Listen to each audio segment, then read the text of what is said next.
Daryl. Great Nice to to meet you, see Miss Daryl. you, and appreciate your interest in my little journey. And I've lived in Arcadia about 40 years. I've volunteered at the library about 15 years, and I've worked here about 5. So today is my last day of work. This is Gypsy, my bicycle behind me, and as you can see, she's all loaded up.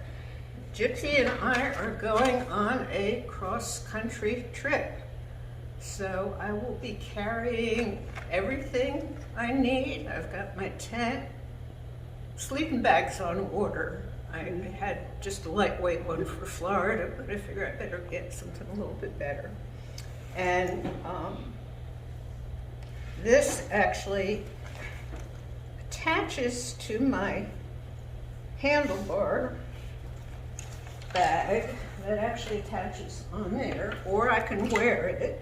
And this has my diagram that shows where everything is. Everything is in all the compartments of your bike? Yeah. That's interesting. Yeah, because, when you think about it, you need more than just your toothbrush. So you need your toiletries, you need your clothing, everything. So many places, and you can only carry so much. So that's the big challenge, to have everything you need, but keep the weight down. Yes. So. It's like, so I see what you mean. So it's basically a safe space that you know where everything is, so that you don't forget anything. Right. At every stop. Right. So I was just wondering what made you want to do this? Well, in 1976, I was in my 20s, and there was one of the first big organized bike rides. It was called Bike Centennial, where people rode across the country. And I wanted to do it then, but of course I'd just gotten a full-time job and I was working, and I couldn't quit and just take off and ride. About 3 years ago, I met a couple who are in their 80s now, and they both rode in Bike Centennial. And we got talking, and they said, well, you can still do it. So they were in their late 20s, early 30s when they did Bike Centennial, and they went their separate ways. And then later on in life, they reconnected and got together, and then they toured all over the world by bicycle, and they're still riding. So so you really got inspired by them? Yeah, because I said, well, I can't use the excuse I'm too old, so I hope to be getting on the road about April 12th, and I'll be celebrating my 72nd birthday in May on the road. So that'd be cool. Because that's a new experience, because you'll be on the road while celebrating your birthday. Yeah. That's cool. Yeah. And I like the fact that you didn't let your age or anything hinder you from wanting to do this. And I wanted to know, what is your favorite thing about riding bikes around the world? What's that? What's your favorite thing about riding bikes around the world? Just the freedom of it, and the people that you meet, and just being able to do your own thing. I'll be riding through a lot of small towns, so a lot of people don't realize, but there is a system of bicycle routes all over the country. Now, there's the national system, which is called the USBR, US Bicycle Routes.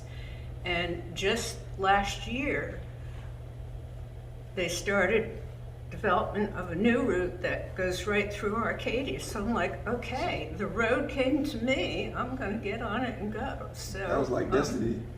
Yeah, so the road goes out 70 and then up 661 into Hardy County, and that's the way I'll be riding. My first night will be at Hardy Lakes Park in northern Hardy County. And you just kind of plan your route out. Like I say, I have this map, and now a lot of it, this first part is I'll be riding my bike up to North Florida, across Florida and Alabama, and then up the Alabama, Mississippi border, across Tennessee, and then into Missouri, because I found my bike online in a bike shop in Missouri a year ago today. That's why I rode my bike in today, because I said, amazing. oh, it's my bike's birthday. So I'm going to ride to the bike shop, and then I'm going to go across the state of Missouri on a rail trail called the Arcadia Trail. It's an old railroad line. And then up to Omaha, Nebraska. And that's where I'll get on a train. So this long line where I got to go into the mountain area, that'll be a train ride.